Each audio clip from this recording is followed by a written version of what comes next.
Hi, I'm Holly. I write and teach the Bible studies here at Study with Friends. My background in this is a combination of formal education and my own personal study of the Word. I infuse perspectives from different systematic theologies when I think that would be helpful in rounding out our understanding of the text. But for the record, my formal education is from a Reformed theological seminary. I strongly believe that we should all understand the background of anyone who's teaching us about the Bible. So if you'd like, you can learn more about me at studywithfriends.org or zondervan.com. This is a group of real women doing Bible study and life together, and we're really glad you're here. And what other questions do you have, or did you enjoy any other of the Psalms that I referenced where we talked about David's reflection? I mean, really, David spends the rest of his life reflecting on this promise. How could you not? How could you not? That God is saying, I have set you apart in such a special way. And, he rightly reflects on that for the rest of his life. So it's a whole new way to read the Psalms too, right? That of receiving this promise from God, especially the Davidic Psalms. Okay. That was a lot. Mm-hmm. Tell me your reflections on that before we move to Kings. Just noted that David wanted to build God a house of cedar, but instead God built David's house. Mm-hmm. Yes, I love that. God's like, and he's still, even though Son, God, please, I don't need you to build me a house. Right, and even I'm going to build you a house. He had that promise even at the end of that passage. He still prays for God's blessing and bless his house and to continue forever. It's like he knows it, but he's still praying it. Mm-hmm. It's kind of interesting. Sometimes our prayers are, please keep your promise, which really doesn't mean keep your promise because we know he's going to keep his promise. What I think we mean when we pray that is, help me have faith that you will keep your promise. Right. Yeah. For me, anyway, as a human, sure. I would probably apply that to David. Remind my human heart that so easily wanders. Mm-hmm. And David had so many financial family and land descendants, like blessings over and over and over again. And that's hard to remain recognizing that's all from God because he's the king. Really, there's no one above him. And the only one that's above him is God. And so the fact that he can consistently remind himself and rejoice in the Lord is just such a great reminder for someone like me who doesn't have all that he has. I have tons, and to recognize that every blessing is from God and that he gives just so willingly, and it's just a beautiful reminder, just his joy in the Lord and his reminders to himself to keep himself grounded. And the elephant in the room, David's big sins. Mm-hmm. So for me, those are actually more comforting than disruptive to me. Like I think about, I hate to think about what happened between David and Bathsheba. I hate that. But I'm comforted that God says I can use any imperfect human for my good purposes. The other one, one of my very favorite characters from the Bible, people from the Bible, I hate to say characters because it makes it sound like they're fictional, is Rahab. Mm-hmm. And I think about the way that he used her. She was a prostitute, and he elevated her. And you guys all know she's in the line of Jesus. Mm-hmm. And I think to myself, if he can do that with her, maybe he can do something good with me too. And maybe he can redeem my life too, and all the mistakes that I make. Yeah. And this is the beautiful interplay of our faithlessness and God's faithfulness. And I know I'm bringing it back to the covenants again and again. That's kind of the point. There's this element of conditional and unconditional in each of these covenants. Yeah, I'm going to give you the land. I'm going to give you the victories, as long as you keep me utmost in your hearts and minds and behavior. And then if you don't do that, there are going to be some consequences. That's the conditional. But then there's this unconditional. I will always remain faithful to you. I will never abandon you. I will be your God. I will bring you through it. Our friend Caroline, who was on a previous recording, said, it's like with your kids or your friends, you love them unconditionally. And when they screw up, you just help them clean it up and move on. And that was just such a real way of that's what God does. He's like, all right, let's clean this up. Let's figure out there may be consequences in your life as a result of this stupid thing you did. I love you, but you're going to have to live with that. But we can get through this. We can get past this. There is a tomorrow after this. And I just love that. That for me makes it so personal to me.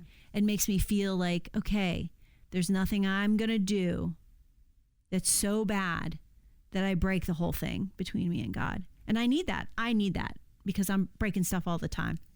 I mean, Paul was killing his people, going after his people, and he was like, just kidding, I'm going to use you to write most of the New Testament. Yes, that's a great one. Go evangelize most of the rest of Western Asia. Yes. So. Yeah, another great example of using, and Peter's a great example too, of his doubt and his betrayal of the Lord, and then how he came back just a lion, strengthened by God and the resurrection. So much to lean on and be thankful for in the Word of God that reminds me that my imperfection is not going to take down my whole ship. Okay, that's great. Okay, so let's get into Kings, and then I want to work with some New Testament stuff. So actually we're going to go through Kings relatively quickly because we've done a lot of work already about the kings. So we talked about the monarchy and how because we've reflected the text, we've done a lot of foreshadowing. Now we see this is where the rubber hits the road. So let's just quickly lift out our threefold themes. Land, of course, is a prevalent theme in Kings because the nation is still enjoying the promised land. But we continue to see the weaving together of our other two elements, descendants and a special relationship with God. So descendants, certainly the monarchy descends through a line. So let's not blow that off. That's not something we maybe always think about, but the monarchy does descend through a line. Even when Israel breaks into a divided kingdom of north and south, there's still a monarchy that descends through a line. So descendants. And then, of course, I mentioned this a moment ago, that the real emphasis becomes the special relationship with God, the centrality of his worship, or the loss of centrality in worship, the high places, and what the kings did with that. And in fact, what we see in the book of Kings, honestly, is the measuring stick. Can you tell me what the measuring stick is of each king? Each king that's named also has one thing that's named with them. What is that? Whether or not they not overthrew, but overturned the worship of whatever current gods of the place they were conquering. Perfect. And the expression that's used there is, did he or did he not tear down the high places? So from a historical point of view, the high place is quite literal. And what it means is that in every community, they would have chosen the highest geographical point in that community for the place where they worshipped, whatever they were choosing to worship. And so in this case, in the book of Kings, we talk about, did he tear down the high places? What they're saying is, did this king pull down the altars that were up erected to worship other gods? Does that make sense? Mm-hmm. Very practical. So when we read about high places, that's what we're talking about. I asked you in the homework, and Bella, you did something very cool, but I asked you in the homework to scan. Nicole was saying before, she was like, am I going to... I gotta read this whole thing? You have to read. I said scan the book of Kings and just estimate how many times the words high places are referenced. But tell me what you did, Bella. Oh, I cheated. I went on to Blue Letter Bible, which I love so much. I love that site so much. It's such a good resource, especially if you like all the translation stuff. And they have a specific phrase search. And so what I did was I typed in HIGHPLACES, and was like, where is this? And it showed me wherever you saw the whole phrase in the whole Bible, but it goes like in order. And so I just scrolled down to where Kings was, and I counted. I also can't do math, so I might have counted wrong, but I counted. I was really hoping, I was so hoping that it would get to exactly 40, but it said 35 times. So, because 40 is all over the Old Testament. Right. So, and the New Testament, but it was like 35 times. I'm so glad that you did that. I have no idea how many times. I don't have like the secret answer. I was just like, just scan it. It was kind of just stay up. But I love that you were like, wait a minute, I want to know the exact number. Okay. And so in the homework, I did also put in a short but not exhaustive list of the places that when I scanned it, I found the words high places. And so I want you to tell me again why it's so important that the high places, you put this in your own words for me. And for the listeners. I can't believe I literally didn't think of this. I think all my friends are like super sick of me saying this because I have like Isabellisms where I just say the same things about like the faith a zillion times. And one of those is that my campus fellowship leader taught me once when teaching me how to like lead Bible studies, that usually when the scripture repeats itself, it means something. Yes. And so I'm like, wow, I just didn't even notice that it repeated itself. Yes, girl. Yes. 100% right on the principle. There's a reason. God knows we're a little thick. Like, so he says it again and again and again. If he really wants us to get it, great principle. Thank you for lifting it. Yeah, Jesus is usually saying a bunch of things 100 times. Yes. And so when I'm kind of like, oh, wow, he took 2 books to say the same exact thing 35 times, that it probably why is that? So it's like that alone points out the significance, but I'm also thinking like in a more focused manner, if like he repeats it with each and every king and like he makes a big deal, he repeats the fact that it's a big deal every single time, and that's like you said, the phrase measuring stick, then it's like, well, that's probably maybe the most important thing. Yes. Of each king's rule. Right. So right. whether or not he did this thing that God, it's not like God commanded him or anything. He did. He asked them specifically not to do this and to do that as we went through. And so, of course, he's going to gauge whether or not they did that. And if he's repeating it with each and every king, then it points out the significance. But also makes it like very, very easy to understand that like whether or not he does or doesn't knock down these high places, then that's whether or not, he's following God rightly, I guess, or of the right mind. Yeah, that's good. You're right. And it just shows the tone of his leadership. Was he fully committed to God or was he not? If he was fully committed to God, and if you remember, Gideon had to do the same thing. When Gideon was called, he had to go in and break the altars of his father, which was his house was worshiping other gods. And so it's a repetitive theme beyond even the Book of Kings. So thanks for reminding us of that. Another couple I did some cheat sheet, because listen, Kings is a lot. And so I did a little bit of a cheat sheet if you really want to go into the homework. First of all, there were no northern kings that were good. So here's the problem: is the Book of Kings bounces back and forth. It's hard to track. Right. I gave you guys, did I give you all one of these? I think I've given you one of these in Bible study, Nicole. Promo time. So you have this? So I don't get any money from this, of course. I just love these. This is a Bible. Here, I'm going to give it to you. Okay. This is a Bible timeline, and it helps me because it's actually like a chart of when the kings lived and whether they were northern or southern kingdom. But what I did in the homework is I basically did like a cheat sheet. No northern kingdom kings were good. That helps a lot. And only 8 of the southern monarchs were good, and then Manasseh came in and screwed it up. So that helps you have a big picture, but also may be helpful for you to understand that the reason that they're bouncing back and forth in the Book of Kings is because they're trying to give you this was the king in the north and this was the king in the south at the same time. And then this was the king in the north, but they don't run exactly at the same time. So one king in the north is there for 8 years while his counterpart in the South stays for 30 years, which is why it becomes very confusing. But that's what they're trying to do, is they're kind of bouncing back and forth between the North and the South, trying to get you. And if you want more, go into 1st and 2nd Chronicles, which is kind of a reiteration of 1st and 2nd Kings, which gives you a little bit more flesh on the bones, which we're not dealing with here. So that's just a little bit of help in the Book of Kings, because it's kind of hard to read. Right. It also means, like, when we looked back before, it said the king was supposed to write out the law and have it approved by the priest, and then every day he's supposed to be reading it. So how much has he really followed that part where he wrote it down? It's kind of like, I will not cheat in school. That's right. right. Like when you have to write the thing over and over and over. And I'm thinking, Yeah. if he's writing this out every, and getting it approved, and then he's reading it every day, it should be pretty obvious.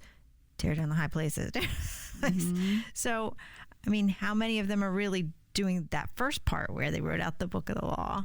I'm not gonna lie, thinking of me do writing stuff 100 times as a kid would Right. have pushed me away. Right. I hated that when I was a kid. Yeah. I remember it though. You were a kid.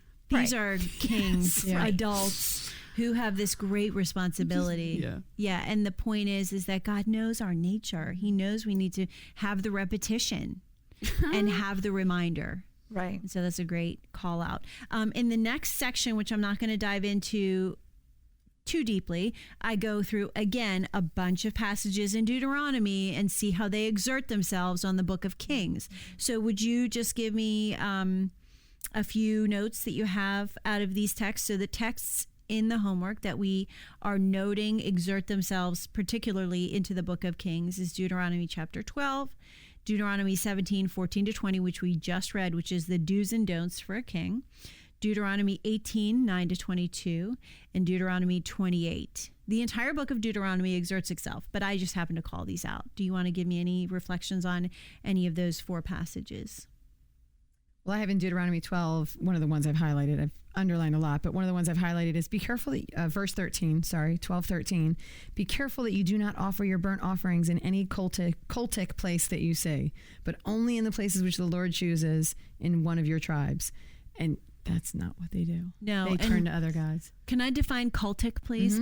Because cultic... Yeah, this is from the NASB. Yeah, so but that's there might be okay. different words. Actually, cultic is a perfect word. Okay. Cultic is a word that we use in a scholarly setting to describe a lot of things in the Old Testament, but it has a connotation now. When we hear the word cult, it has a weird connotation. And what we just mean about when we say cultic is of worship. So don't read into it anything that we've applied in our modern day. It just means the nature of worship, the rituals and the things, the places that we worship, the ways that we worship, and that's what it's sort of an encompassing word, the cultic word. I just wanted to make sure that I clarified that because I'm glad you raised it. It's a good word. So give me your point again. Sorry, I derailed with that definition. In the time of Kings, they did do these things. They did fall away, and they did do these things. They offered up to other gods. Yes, and, yes. Jezebel is Yes. probably a perfect example of someone who. Oh, there's a lot of examples. Yeah. But yeah, she's kind of an obvious. Well, and it's interesting because you're actually hitting another note, which is taking wives, foreign wives, and multiple wives, and how honestly we don't want to think of the kings as far away and over there. What we want to do is apply it personally. So how can we apply this? Well, we say other things that attract our affections away from God. So in the case of the kings, it's other wives, and then the other wives are going to, influence with their other gods, and suddenly my affections have been led away from the God who I know, trust, and love. I've just been led away. And so personally, a personal application, what else is leading my affections away from the proper worship of God as central and preeminent in my life? Is that helpful in a more personal way? Because again, it's so tempting to think of these kings as a faraway thing, and it just feels very distant. And so we have to make it a real intentional practice to bring it back into a personal application. Okay, so that's a great one. Any other ones out of the Deuteronomy section? Oh, you have a lot of stuff written down, Nicole. Oh, Bless us with your wisdom. I don't know. I was struck, but there were very specific things that jumped out at me. But all came out. You should dispossess and destroy all. Be careful to obey all these words. That kind of, and then later, your barns will be blessed in all you undertake.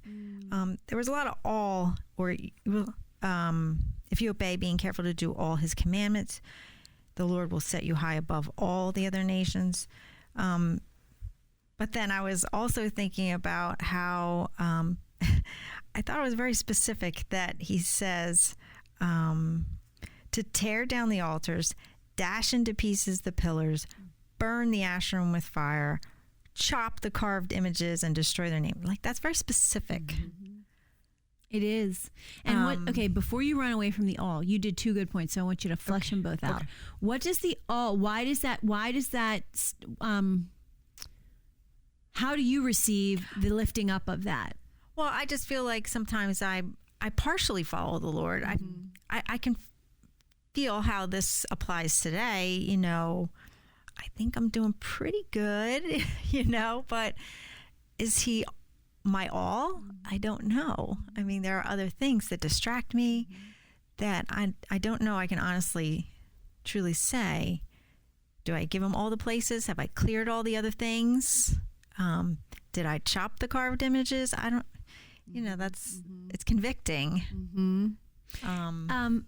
Might it also be supportive as we walk forward in our journey? Because when I think about the all, I just know that in my humanity, I'm not going to get it all right. I know that. Like, I know Christ came and what he did on the cross is because I can't do it all. Right.